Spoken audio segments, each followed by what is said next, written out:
નમસ્કાર, આપ જોઈ રહ્યા છો વલી સમાચાર અને મોર્નિંગ બુલેટિન સાથે હું છું માસૂમ। સમાચારોની શરૂઆત કરીએ હેડલાઇન્સથી।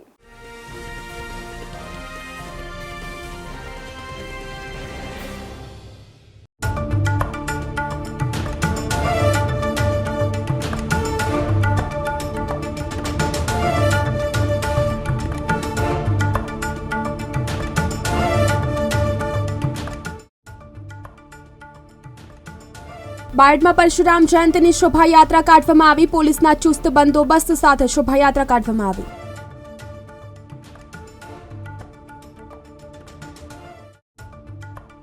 મોડાસા ખાતે ભૂદેવો દ્વારા પરશુરામ જયંતિની ઉજવણી ભાવ અને શ્રદ્ધાપૂર્વક કરવામાં આવી।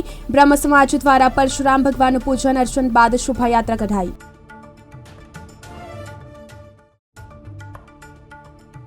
ધોરણ 10નું 82.56% પરિણામ છેલ્લા 30 વર્ષનું રેકોર્ડ બ્રેક રિઝલ્ટ। ગત વર્ષ કરતાં A1 ગ્રેડ વિદ્યાર્થીઓની સંખ્યા 4 ગણી વધી।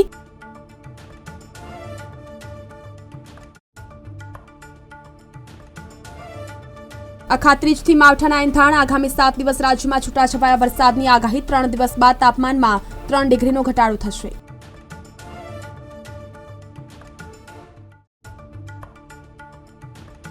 વેસ્ટર્ન ડિસ્ટર્બન્સની અસરથી રવિ સોમવારે ઝાપટાની વકી। વાદળિયા વાતાવરણ સાથે હવામાન પલટાશે।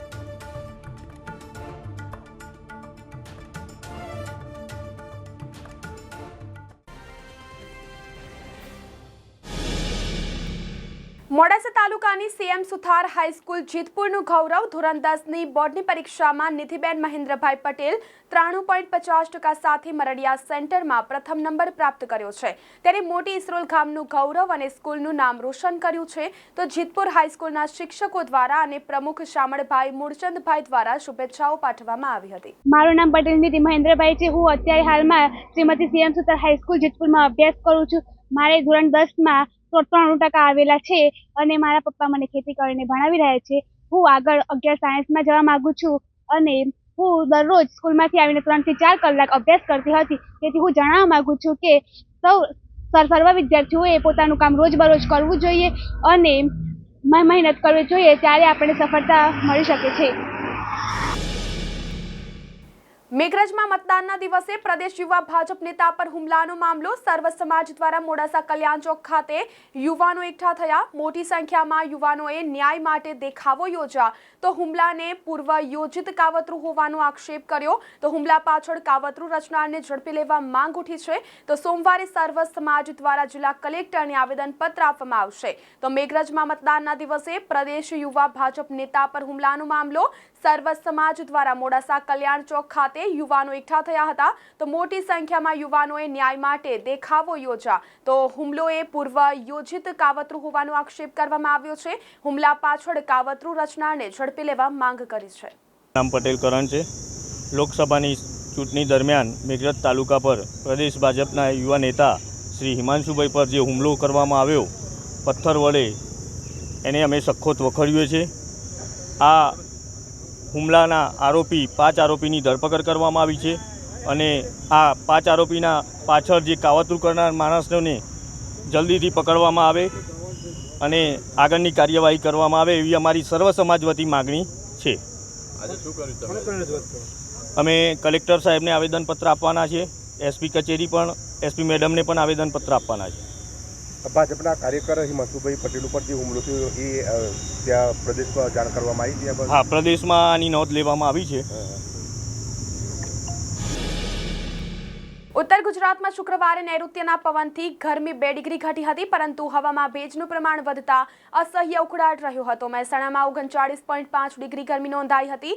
આગામી 48 કલાક સુધી અસહ્ય ઉકળાટ સહન કર્યા બાદ 13 મેથી વરસાદી માહોલ બનતા રાહત મળી શકે તેવી હવામાન વિભાગની આગાહી છે। તો ઉત્તર ગુજરાતની 3 બાજુ એક સાથે 3 સાયક્લોનિક સર્ક્યુલેશન સિસ્ટમ બની છે।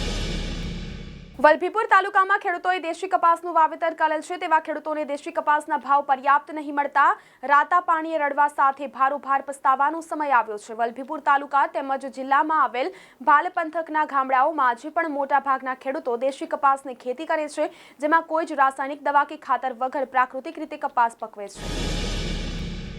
બીજી તરફ વાત કરીએ તો ભાવનગર જિલ્લામાં માર્ચ 2024માં લેવાયેલી ગુજરાત માધ્યમિક બોર્ડ દ્વારા લેવાયેલી પરીક્ષા બોર્ડની પરિણામ આજરોજ બોર્ડની વેબસાઇટ પર જાહેર થયું છે, જેમાં ભાવનગર જિલ્લાનું 84.61% પરિણામ નોંધાયું છે.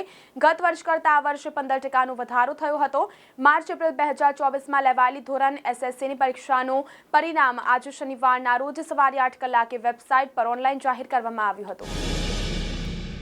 LLMનું બીજું સેમેસ્ટર પણ પૂરું થઈ ગયું છતાં સેમેસ્ટર 1ની પરીક્ષા હજુ સુધી નહીં લેવામાં આવતા કેટલીક કોલેજના સંચાલકોએ હાઈકોર્ટમાં દ્વાર ખખડાવ્યા હતા, જેમાં તાજેતરમાં જ સુનાવણી દરમિયાન હાઈકોર્ટે સૌરાષ્ટ્ર યુનિવર્સિટીને આ પરીક્ષા લઈ લેવા આદેશ કર્યો છે. તેમજ ખાનગી LLMની કોલેજની પરીક્ષા લેવા સૌરાષ્ટ્ર યુનિવર્સિટીને ગુજરાત હાઈકોર્ટે આદેશ કરી તારીખ 15 જૂન સુધીમાં પરીક્ષાનો કાર્યક્રમ જાહેર કરી દેવા તાકીદ કરી. ઉનાળાની કાળઝાળ ગરમી પડી રહી છે ત્યારે હીટવેવને કારણે રાજકોટ જિલ્લામાં દૂધના ઉત્પાદનમાં દૈનિક 30% જેટલો ઘટાડો થયો છે. રાજકોટ જિલ્લામાં 3,77,285 ગાય અને 2,69,056 ભેંસ જિલ્લા પંચાયતના પશુપાલન વિભાગના ચોપડે નોંધાયેલ છે અને તેમના દૈનિક દૂધ ઉત્પાદનમાં લગભગ 20 લાખ લીટરથી વધુનો ઘટાડો થતા પશુપાલકોની હાલત કફોડી બની છે. ગુજરાત માધ્યમિક અને ઉચ્ચતર માધ્યમિક શિક્ષણ બોર્ડ દ્વારા ગત માર્ચ માસમાં યોજાયેલી ધોરણ 10ની પરીક્ષાનું પરિણામ આજે 11 મે 2024ને શનિવારે જાહેર કરવામાં આવ્યું છે. આ વર્ષે એટલે કે 2024ના વર્ષનું 82.56% રિઝલ્ટ આવ્યું છે, જ્યારે ગત વર્ષે 2023 કરતાં 17.94% પરિણામ વધ્યું છે. આ વર્ષે એટલે કે 2024ના વર્ષનું છેલ્લા 30 વર્ષનું રેકોર્ડ બ્રેક રિઝલ્ટ આવ્યું છે. આ વર્ષે છોકરાઓ કરતાં છોકરીઓએ બાજી મારી. વેસ્ટર્ન ડિસ્ટર્બન્સની અસરથી અમદાવાદના તાપમાનમાં ઘટાડો થયો છે, તેમજ 12 અને 13 મેના રોજ શહેરમાં વાતાવરણમાં પલટો આવતા સાથે હળવા ઝાપટા પડવાની કે પછી છાંટા પડવાની શક્યતા હવામાન નિષ્ણાંતે વ્યક્ત કરી છે. હવામાન વિભાગના આંકડાઓ મુજબ વેસ્ટર્ન ડિસ્ટર્બન્સની અસરથી અમદાવાદનું મહત્તમ તાપમાન ગુરુવાર કરતાં 1.6 ડિગ્રી ઘટીને 41.4 ડિગ્રી અને લઘુત્તમ તાપમાન 28.8 ડિગ્રી નોંધાયું હતું. રાજ્યમાં કાળઝાળ ગરમી લોકોના અંગ દજાડી રહી છે અને બીમારીનું કારણ પણ બની રહી છે. તેવામાં હવામાન વિભાગે 10 મેના રોજથી 7 દિવસ સુધી ગુજરાતમાં વિવિધ જિલ્લામાં છૂટાછવાયા વરસાદની શક્યતાઓ વ્યક્ત કરી છે. આ સાથે જ આજથી 3 દિવસ બાદ કેટલાક જિલ્લામાં મહત્તમ તાપમાનમાં 2 થી 3 ડિગ્રી ઘટાડાની સંભાવના રહેલી છે. ગુજરાત માધ્યમિક અને ઉચ્ચતર માધ્યમિક શિક્ષણ બોર્ડ દ્વારા ગત માર્ચ માસમાં યોજાયેલી ધોરણ 10ની પરીક્ષાનું પરિણામ આજે 11 મે 2024ને શનિવારે જાહેર કરવામાં આવ્યું છે. આ વર્ષે એટલે કે 2024ના વર્ષનું 82.56% રિઝલ્ટ આવ્યું છે, જ્યારે ગત વર્ષ 2023 કરતાં 17.94% પરિણામ વધ્યું છે. આ વર્ષે એટલે કે 2024ના વર્ષનું છેલ્લા 30 વર્ષનું રેકોર્ડ બ્રેક રિઝલ્ટ આવ્યું. અરવલ્લી જિલ્લાના મુખ્ય મથક મોડાસા ખાતે ભૂદેવો દ્વારા શુક્રવારે પરશુરામ જયંતીની ઉજવણી ભાવ અને શ્રદ્ધાપૂર્વક કરવામાં આવી હતી. આ પ્રસંગે બ્રહ્મ સમાજ દ્વારા પરશુરામ ભગવાનનું પૂજન અર્ચના બાદ શોભાયાત્રા પણ કાઢવામાં આવી હતી, જેમાં મોટી સંખ્યામાં બ્રહ્મ સમાજ દ્વારા તેમજ સમાજના લોકો જોડાયા હતા. દિવસ દરમિયાન ઉજવણી બાદ સાંજના સમયે આરતી પૂજા કર્યા બાદ બ્રહ્મ ભોજન પ્રસાદનું પણ આયોજન કરવામાં આવ્યું હતું. મોડાસાનું ભાવેશભાઈ જોશી, મોડાસાનો ત્રાસી છું અને મોડાસાની અંદર આજે પરશુરામ જયંતિ નિમિત્તે એક નગરની અંદર શોભાયાત્રા નીકળી હતી પરશુરામ દાદા ભગવાનની, અને જેમાં મોડાસા તથા અરવલ્લી જિલ્લાના સમસ્ત બ્રાહ્મણો જોડાયેલા હતા અને આ તમામ બ્રાહ્મણોએ ભેગા થઈ અને એક મહા શોભાયાત્રાનું આયોજન કર્યું. એમાં હજારો વ્યક્તિઓ હાજર હતા, જે બ્રાહ્મણો સિવાય પણ બીજા હાજર રહ્યા હતા જે દાદાની યાત્રામાં જોડાયા હતા. અત્યારે સાંજે બધા પાઠશાળાની અંદર ભેગા થયા બ્રાહ્મણો, ભગવાન પરશુરામની આરતી કરી અને આરતી બાદ હવે બધા પ્રસાદ લઈ અને ભગવાનના આશીર્વાદ પ્રાપ્ત કરશે અને ભગવાન પરશુરામના બધાના સવિશેષ આશીષ મળે એવી અમારી ભગવાન પરશુરામ દાદાની પ્રાર્થના છે. જય પરશુરામ. સમસ્ત બ્રહ્મ સમાજ અરવલ્લી આજે પરશુરામ દાદાની યાત્રા કાઢવામાં આવેલી હતી મોડાસા ખાતે નગરમાં, અને યાત્રા 1500 માણસો યાત્રામાં જોડાયા હતા અને યાત્રા બાદમાં 108 દીવાની આરતીનો પ્રોગ્રામ પણ થઈ ગયો છે અને 108 દીવાની આરતી હવે પ્રસાદી લઈ અને દરેક ભૂદેવો પોતપોતાના ઘરે જશે. જય પરશુરામ. બાળ અખાત્રીજના દિવસે બાળ શહેરમાં પરશુરામ જયંતિ નિમિત્તે બ્રાહ્મણ સમાજ દ્વારા ભવ્ય શોભાયાત્રાનું આયોજન કરવામાં આવ્યું હતું. બાળ શહેર જેવા કે સ્વામિનારાયણ સોસાયટી, બસ સ્ટેશન, કાબટ રોડ તેમજ ગાયત્રી મંદિર, અંબે માતાજી ચોક, શરણાઈ પાર્ટી પ્લોટમાં શોભાયાત્રા કાઢવામાં આવી હતી. તેમજ ગ્રામીણ વિસ્તારમાં રહેતા બ્રહ્મ સમાજના લોકો દ્વારા શોભાયાત્રાનું આયોજન કરવામાં આવ્યું હતું. આ શોભાયાત્રામાં બ્રહ્મ સમાજના લોકો તેમજ નગરજનો જોડાયા હતા. પોલીસના ચુસ્ત બંદોબસ્ત સાથે શોભાયાત્રા કાઢવામાં આવી હતી. બાયડ નગરપાલિકાના પ્રમુખ ભાવનાબેન જોશી દ્વારા આ યાત્રાનો શુભારંભ કરવામાં આવ્યો હતો। આ યાત્રાને સફળ બનાવવા માટે જિલ્લા પ્રમુખ અતુલભાઈ મહેતા, રાજ્યના ઉપપ્રમુખ રાજુભાઈ પુરોહિત, શહેર યુવા પ્રમુખ રાજનભાઈ જોશી વગેરે ખૂબ મહેનત કરી છે। જય જય પરશુરામ। મિત્રો, આજે પરશુરામ જન્મોત્સવ નિમિત્તે સમગ્ર બાયડ તાલુકામાંથી પરશુરામના ભક્તો, તમામ ભૂદેવો આજ રોજ અહીંયા તક્ષશિલા વિદ્યાલયમાં એકઠા થઈ અને ભગવાન શ્રી પરશુરામની જન્મોત્સવ નિમિત્તેની જે યાત્રા છે એનું અહીંયા બાયડ નગરપાલિકાના પ્રમુખ ભાવનાબેન જોશી અને તમામ સાથીઓ દ્વારા એનું આ યાત્રાનું પ્રસ્થાન કરવામાં આવી રહ્યું છે આજે। અને ત્યારબાદ પૂરા બાયડ શહેરમાં આ યાત્રા ફરવાની છે। સમગ્ર બાયડ શહેરને આજે પરશુરામમય બનાવીને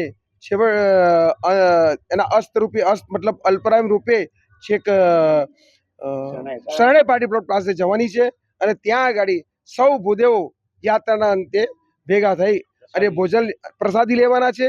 પરંતુ એ દરમિયાન આ સમગ્ર યાત્રા દરમિયાન સમગ્ર બાયડ શહેરને પવિત્ર અને પરશુરામમય બનાવવાનો જે સંકલ્પ લીધો છે એ સંકલ્પ પૂરો કરવા માટે સમગ્ર બાયડ શહેરમાંથી, સમગ્ર બાયડ તાલુકામાંથી માં ભગવાન પરશુરામના ભક્તો અહીંયા ઉમટી પડશે અને જય જય શ્રી પરશુરામ બોલો એક સાથે, જય જય શ્રી પરશુરામ। તો આ સાથે બુલેટિનમાં અત્યારે બસ આટલું જ। નમસ્કાર।